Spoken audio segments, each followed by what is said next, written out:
எல்லாருக்கும் வணக்கம். 2017 முதல் நெட் கூத்துக்கள்.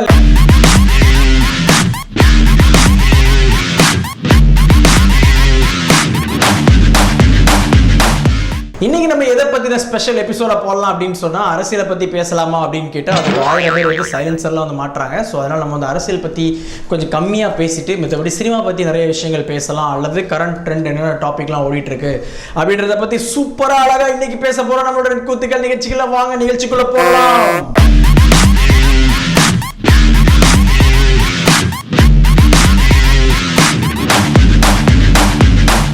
டிசம்பர் 5க்கு முன்னாடி பார்த்தீங்கன்னா தமிழ்நாடு அரசியல் எப்படி இருந்துச்சு, டிசம்பர் 5க்கு அப்புறமா தமிழ்நாடு அரசியல் எப்படி இருந்துச்சு அப்படின்னு சொல்லி நிறைய விஷயங்கள் வந்து நம்ம பார்த்துட்டே இருக்கிறோம். அந்த வகையில் பார்த்தீங்க அப்படின்னா டிசம்பர் 31 அதிமுகவோட கழக பொதுச் செயலாளராக சசிகலா அவங்க வந்து நியமிக்கப்பட்டாங்க. மறைந்த முன்னாள் முதல்வர் ஜெயலலிதா அவங்களுடைய இறப்பை பற்றி ஒரு நீதிபதி வந்து கேள்வி கேட்டிருந்தாரு. நீதிபதி வைத்தியநாதன் அப்படின்றவர் எந்த மாதிரி அவங்களுக்கு ட்ரீட்மெண்ட் கொடுத்தாங்க, உண்மையிலேயே அவங்களுக்கு அட்டாக்கான நோய்கள் என்னெல்லாம் அப்படின்றது எல்லாத்தையும் டீட்டெயிலாக கேட்கணும். அப்படி இல்லை யாருமே பதில் சொல்ல அப்படின்னா அவங்கள அடக்கம் பண்ணிக்கிற இடத்தை தோண்டி அவங்களோட உடம்பை மறுபடியும் மறுகூராய்வு செய்ய வச்சிருவேன் அப்படின்னு சொன்னார். எங்க இருந்துதான் இது வந்து மூக்கில் பத்துச்சோ தெரியல, நம்மளோட வைகோ சாருக்கு வந்து வழக்கம் போல மூக்கில் சொரிய ஆரம்பிச்சிருச்சு. உடனே வந்தார் பாருங்க மைக்கு முன்னாடி சும்மா கத கத கத கத கத அப்படின்னு சொல்லிட்டு வந்துட்டு அவர் பேசின விஷயங்கள்லாம் பார்த்தீங்க அப்படின்னா அவருக்கு என்ன உரிமை இருக்குது, அவர் எப்படி சொல்லலாம், அவர் லிமிட் தாண்டி பேசுறாரு இப்படிலாம் அவர் கேட்டாரு. நாங்கள் கேட்குறது ஒன்றே ஒன்று தான், அவரும் சாதாரண மனுஷன் தானே, அவர் நீதிபதி அது ரெண்டாவது, இருந்தாலும் அவரும் சாதாரண மனுஷன் ஒவ்வொருத்தருக்கும் ஏற்படுற என்னென்ன கருத்து இருக்கோ அது எல்லாத்தையும் தெரிவிக்கிறதுக்கு வந்து அவங்கவுங்களுக்கு வந்து பார்த்தீங்கன்னா ஒரு பெரிய கடமை இருக்குது அப்படின்றது இந்திய ஜனநாயகத்தில் வந்து எல்லா மக்களுக்குமே வந்து கொடுக்கப்பட்ட ஒரு சுதந்திரம் அப்படின்னு சொல்லலாம். அதை தடுக்கிறதுக்கு நீங்கள் யார் சார், கருப்பு துண்டு போட்டு கலக வந்துட்டீங்க.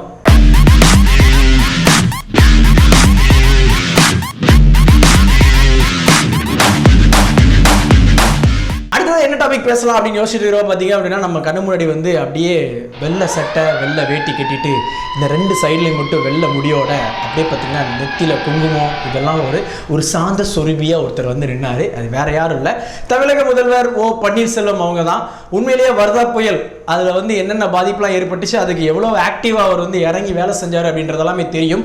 இருந்தாலும் அதை பார்த்து ஒரு 20 நாள் வந்து நம்ம மக்கள், தமிழக மக்களும் சரி அல்லது அதிமுகவின் அடிப்பட்ட தொண்டர்களும் சரி உடனே மனசுக்குள்ள நினைச்சாங்க, ஓகேப்பா அந்த அம்மா விட்டு போன விஷயத்தை இவங்க பண்ணிடுவாங்க அப்படின்ற நம்பிக்கை வந்துச்சு. இது எல்லாத்துக்கும் ஆப்பு வைக்கிற மாதிரி டிசம்பர் 31 வந்து அவங்களோட அதிமுக பொதுக்குழு கூடி மறைந்த முன்னாள் முதல்வர் ஜெயலலிதா அவங்க நெருங்கிய தோழி சகோதரி அம்மா மாதிரி அப்படி இருந்த நம்ம சின்னம்மா அப்படின்னு அழைக்கப்படுகிற சசிகலா அவங்கள வந்து பொதுச் செயலாளராக தேர்ந்தெடுத்தாங்க.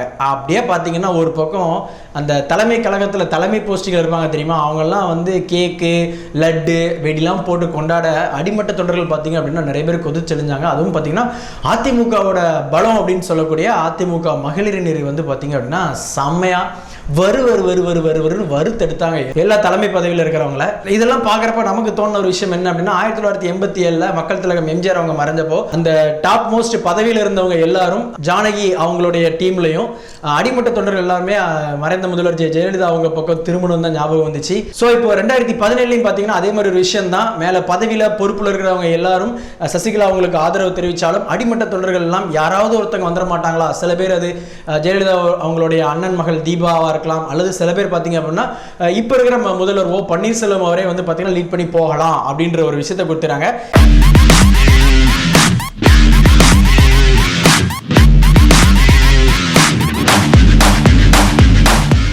இதெல்லாம் ஒரு பக்கம் இருக்க, இன்னொரு பக்கம் பார்த்தீங்க அப்படின்னா திமுகவோட பொதுக்குழு அப்படின்னு சொல்லி கூடிச்சு. அந்த கட்சியின் தலைவர் மு கருணாநிதி அவர் வந்து ஹாஸ்பிட்டலில் போய் அட்மிட் ஆகி திருப்பி வீட்டுக்கு வந்ததுக்கு அப்புறமா என்னென்ன பொதுக்குழு கூடலாம் அப்படின்னு சொல்லி கூடியிருந்தாங்க. அது இன்னைக்கு கூடினாங்க அப்படின்னு சொல்லி ஒரு நியூஸ் வந்துச்சு.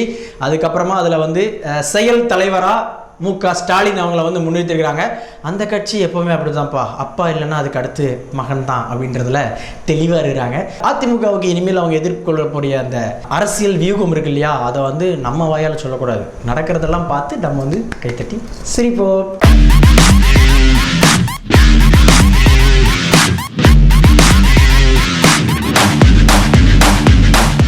இப்போ நமக்கு பேச போகிற அந்த டாபிக் யாரை பற்றி இருந்து அப்படின்னு பார்த்தீங்க அப்படின்னா ஜெயலலிதா அவங்க ஹாஸ்பிட்டலில் இருந்தப்போ அம்மா இட்லி சாப்பிட்றாங்க உப்புமா சாப்பிட்றாங்க அப்படின்னு சொல்லிட்டு வெளியே வந்து பேசினாங்க இல்லையா.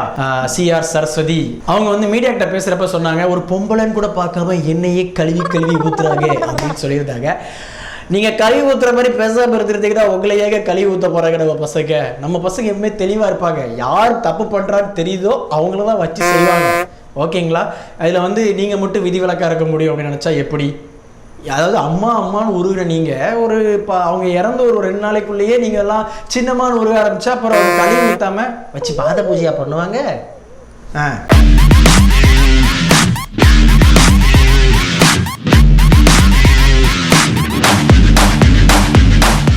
மறுபடியும் பார்த்தீங்கன்னா நம்ம அரசியல்லாம் பேச போகிறோம். என்னடா இவன் அரசியல்னு சொல்லிட்டு நினைக்கிறீங்களா? என்டர்டைன்மெண்ட்டே அங்கே தாங்க இருக்குது. இப்போல்லாம் தமிழ்நாடு சினிமா பாலிடிக்ஸ் வந்து பார்த்தீங்கன்னா தமிழ்நாடு சினிமாவோட வேறு லெவலில் இருக்குது அப்படின்றது உங்கள் எல்லாருக்கும் தெரியும். வர எல்லா நியூஸையும் பார்த்தீங்க அப்படின்னா.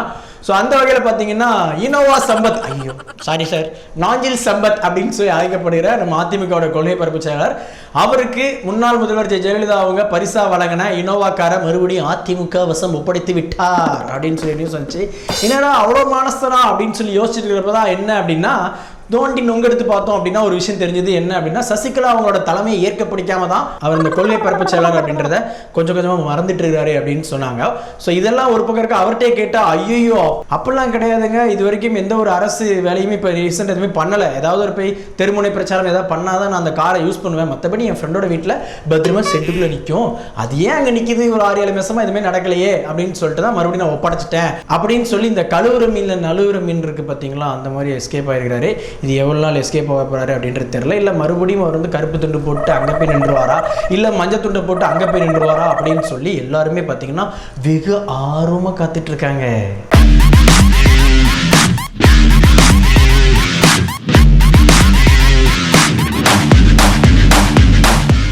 ஓகே ஃப்ரெண்ட்ஸ், இன்னைக்கு நம்ம இந்த 2017 முதல் நெட் கூத்துக்கள் நிகழ்ச்சி உங்கள் எல்லாருக்கும் ரொம்ப பிடிச்சிருக்கும்னு நினைக்கிறேன். பிடிக்கலனாலும் பிடிச்ச மாதிரி நினச்சிக்கோங்க.